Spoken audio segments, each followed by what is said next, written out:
name is Christina. I'm a keeper here at the Akron Zoo, and I mostly work with hoofstock. Today I will be introducing you to our alpaca. Here we have Ranger. He's been here for about 11 years, and he's 13 years old. So he's a veteran here at the zoo. And then we have Noel, the darker furred alpaca. He's pretty young. He is 3 years old, and we got him last year. So him and Ranger have lived together for about a year. They're buddies by now. They're pretty used to each other.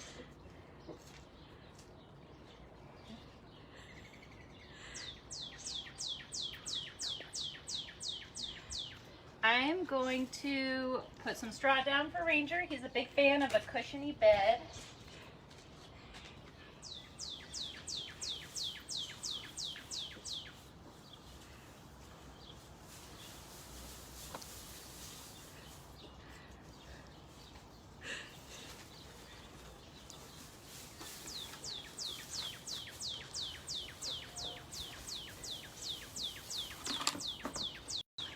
So these guys are, they were bred, they're actually domestic animals. They were bred in the Andes area, so they are primarily found there along the western coast of South America.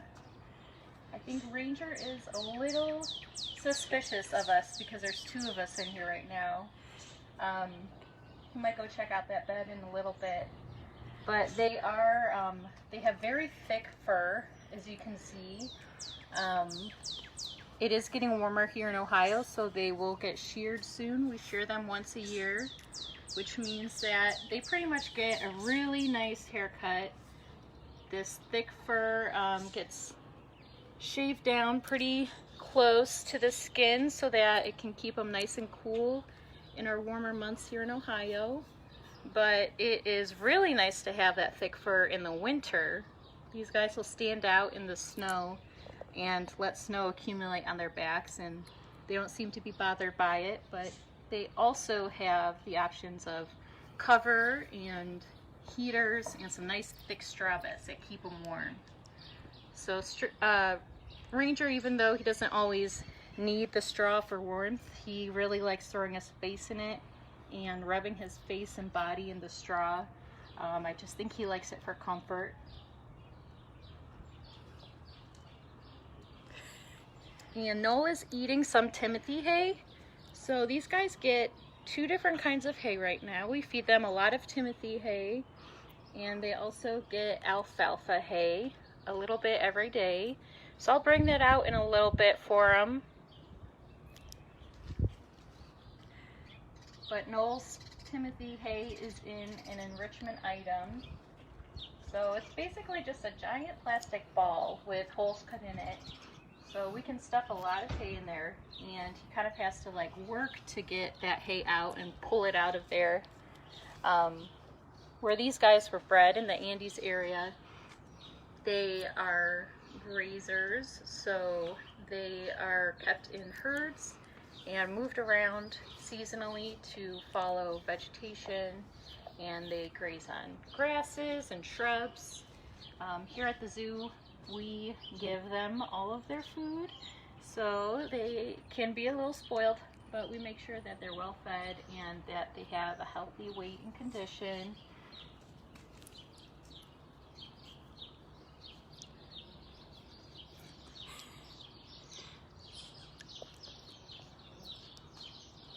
So let me bring out their other hay, and I can show you guys some stuff.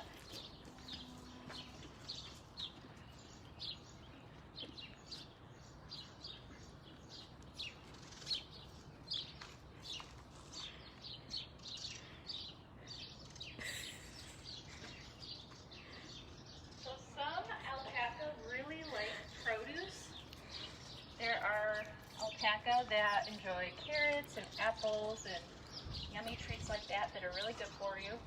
Ours have not shown a liking to anything like that so far, but they really love their alfalfa hay, so we can use that as a treat and a little bit of a reward. Since they do like it so much, it's a good thing to associate with something that we want to use for training too. So if you look at this bowl, we have a halter. So we are in the process of training these guys to let us put a halter on them, and that way we can have them comfortable with the process, and we can use that to guide them around the exhibit, possibly through the zoo, which would be really cool. And it's a really great behavior to have them learn and be comfortable with. That way we can work with them more closely. So what we do is put the halter with their alfalfa, which they love so much.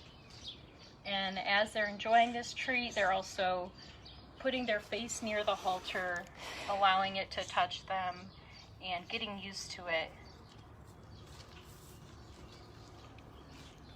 There you go, Noel. Smell some alfalfa.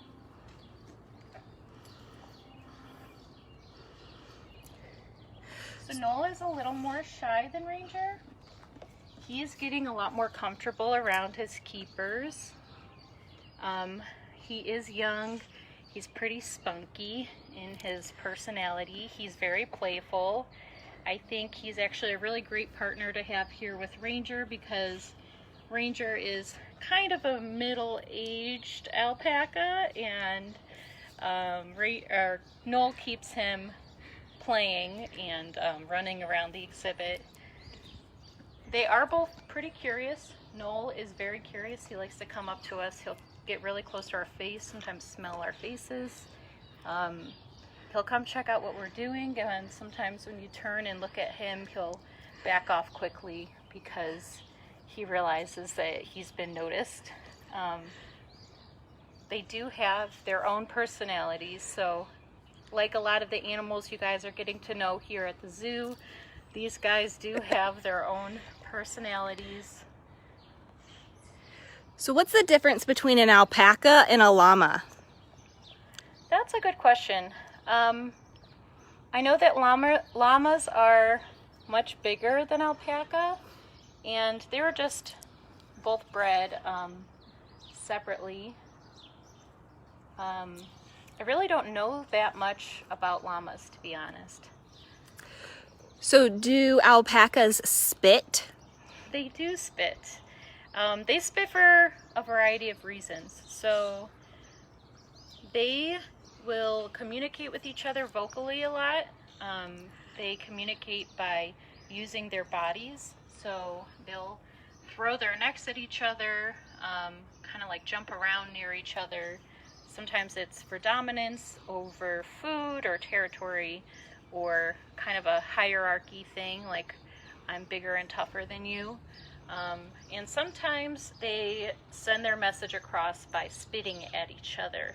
So these guys will chew all of this great hay throughout the day, and it will ferment in their stomachs, and they can pull it up and spit it back at you. So it smells pretty bad. And it's a pretty good way to get your message across, if you ask me. So Ellie wants to know what their ages are. Noel, the darker alpaca here, he is 3, so he's pretty young, about full grown. And Ranger, the one down here eating hay, he is 13. So Olivia wants to know if they are different breeds because they're different colors. These guys are actually the same breed, but they can come in different colors, so their fur can range. They're kind of at each end of the spectrum from where their fur can range, but they can be more light brown and kind of reddish in color, and sometimes multicolored. These two are primarily one color each, although Ranger has a nice little orange tint on his fur. Aiden and Ethan want to know how long alpacas typically live for. So at zoos, they tend to live close to be 20 years old, and Out where they are herded naturally, they can live to be pretty close in age as well, close to 20 years. But here at the Akron Zoo and a lot of great zoos across the world, they get really close care, really great veterinary care. So they get to see the doctor and they're well taken care of, and they can live to be somewhere around 20. So what is the purpose of an alpaca in their native habitat? People do raise alpaca. They can shear them and sell their fur. Actually, here in Ohio, there are alpaca farms where they do raise them to shear their fur and sell it. You can make clothes out of it and blankets, and it's actually really nice and warm and soft.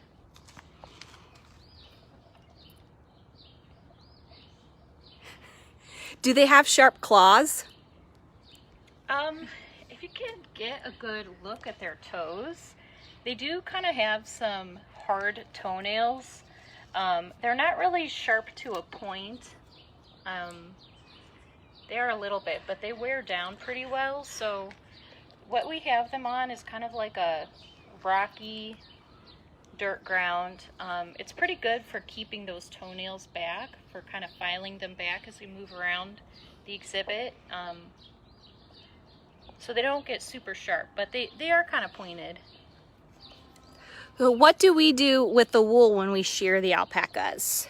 That's a great question. So we actually use that here at the zoo for enrichment, and you can also use it for bedding to keep other animals warm. So one of the other areas I work in is with our primates at the zoo. So what we do is we shear these guys once a year. We get plenty of wool, and we sanitize it by freezing it to make sure it's safe to put in other animal areas. And we do use it a lot with our primates. So we can put it in like a hammock for our pygmy slow loris. It'll keep her nice and warm. You can put it down on the ground and kind of give them something different to walk around in. It provides a different smell for animals. So if you put it in with our big cats, it'll smell like a prey item to them, which is a really great way for them to use those wild skills that they have and behaviors. So Annie and Penny want to know what they eat and how much do they eat. These guys eat a feed specially made for llamas and alpacas. So it's a grain feed, kind of like a cereal, if you will. They get fed that twice a day, a couple cups each, and then they each get 2 different kinds of hay, which you can see there's a red ball here of enrichment, and that has Timothy hay in it. They get a couple flakes of hay of that every day, and then this bowl has alfalfa hay. They get close to a flake of that to share through a day. So do they like to be brushed and groomed? These guys don't particularly like that. They do a pretty good job of keeping themselves groomed, besides when we do need to shear them. But they are still a little suspicious of activity really close to them, and we are getting them a little more used to us. So we can use these items that they love, like hay, and offer it to them and allow them to get close to us, and slowly work up that relationship where they'll allow us to touch them more. But right now they would not be comfortable with getting brushed or anything like that. Ariana wants to know how they take baths. These guys actually don't bathe. Kind of like a cat, they clean themselves really well, so they can use their feet and lift their legs up and scratch at themselves. They have really long necks, and they can throw their head back and even lick all the way back by their tail. But in the summer, we do give them pools of water when it's really warm out, and they do enjoy getting in that. They have a nice big kiddie pool that will fill up with water for them, and they'll get in it completely and sometimes roll around in it. So that's more to cool off, but it does also clean their fur. Do they let you hug them? They do not. We don't hug our animals here. We kind of try to keep more of a business relationship with them. So we want to make sure we are respecting their space and that we are keeping a really close eye on their health, working up our relationship with them in order to provide them with care, but not so much for our own purpose of wanting to, hug them or anything like that. Although they're very soft, so that would probably be a nice hug if they let us. Do Ranger and Noel get along with the goats? They've actually never met the goats.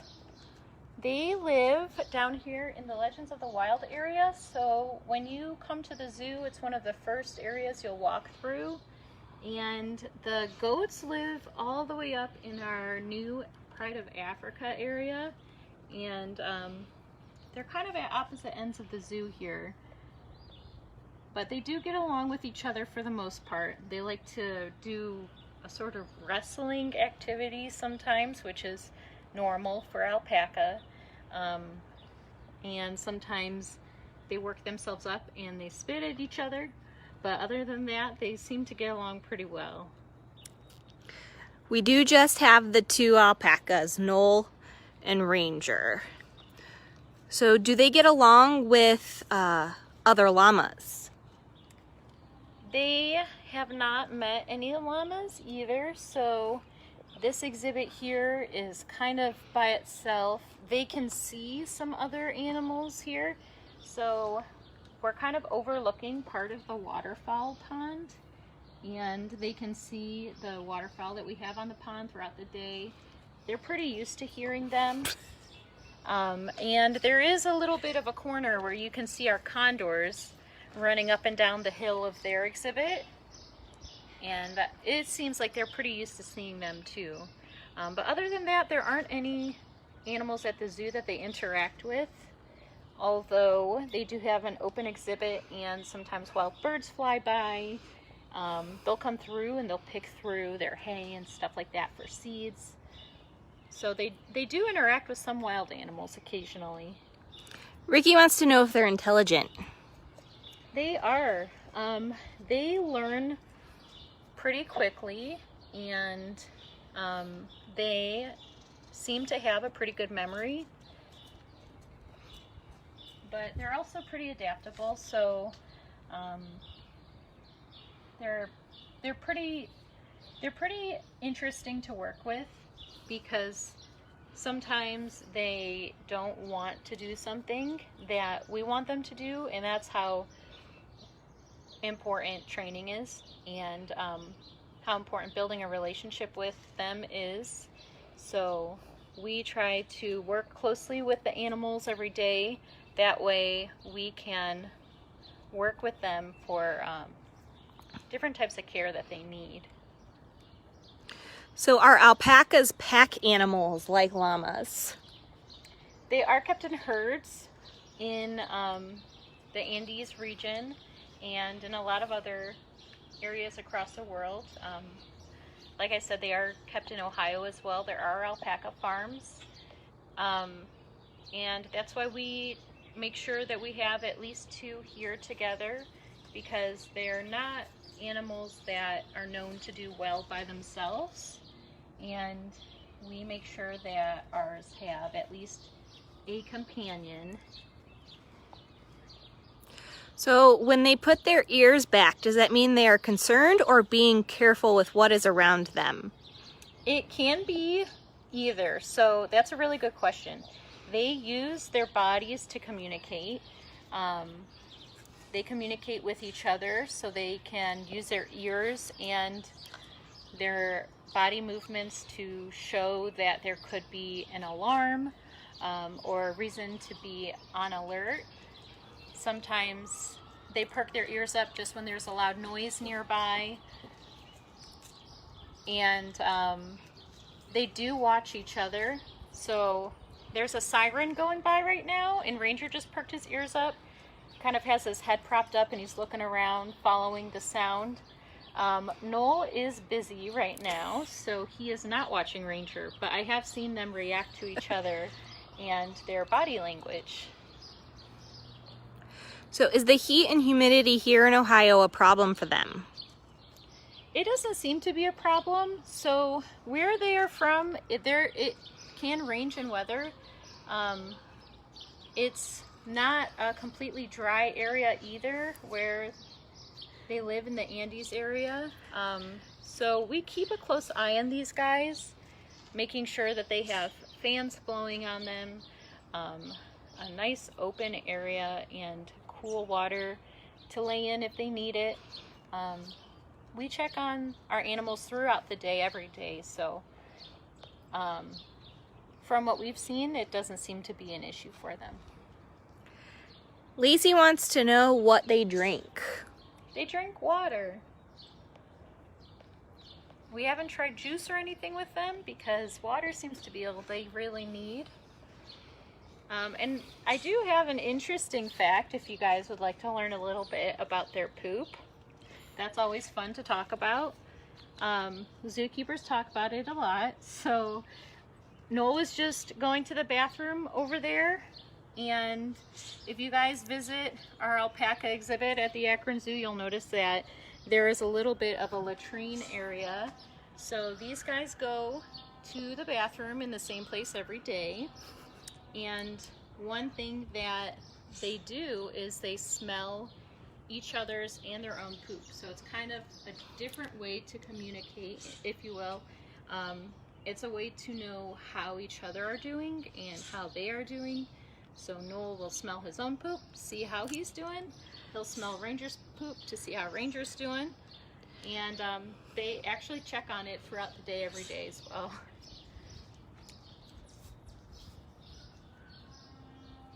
So do they have good hearing? They do. They have great hearing. They have nice big ears, and I think that right now Noel is reacting to the sound of a loud penguin nearby.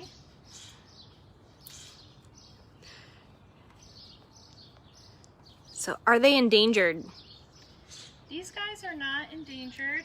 They actually are domestic animals that are found all across the world. So they were originally bred along the Andes mountain range, and they can be found across the whole world, even in Ohio, and are kept anywhere from small farms to really big open grassy areas.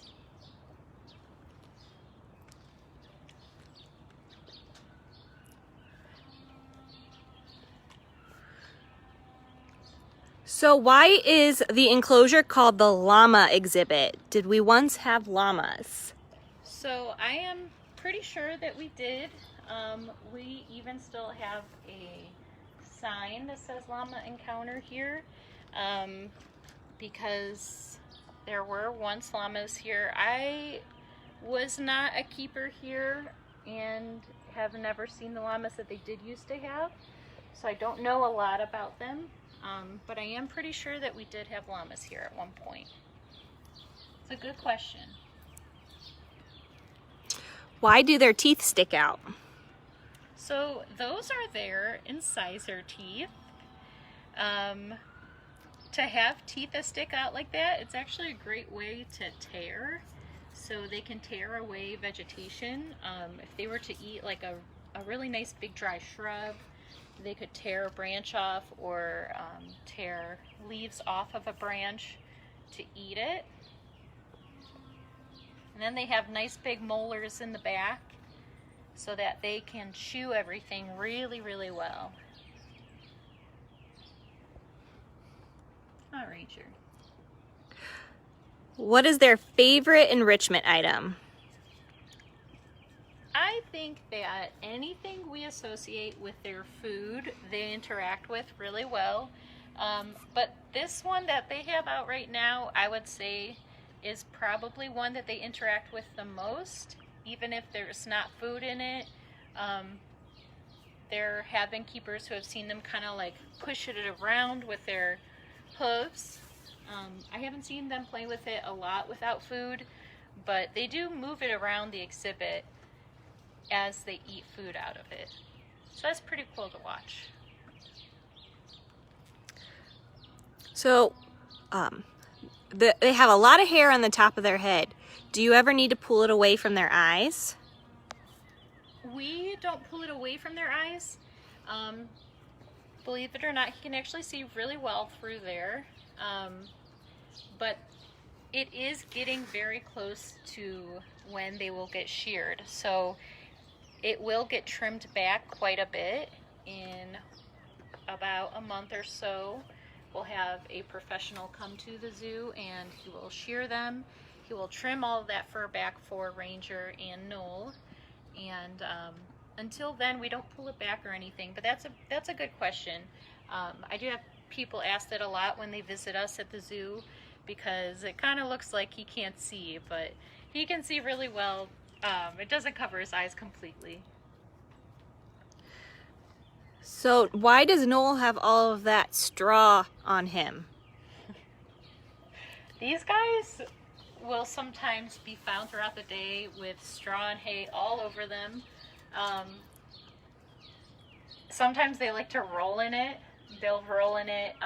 It can be a really good way to scratch themselves, to roll around in straw, and then they'll just walk around with straw remaining on them.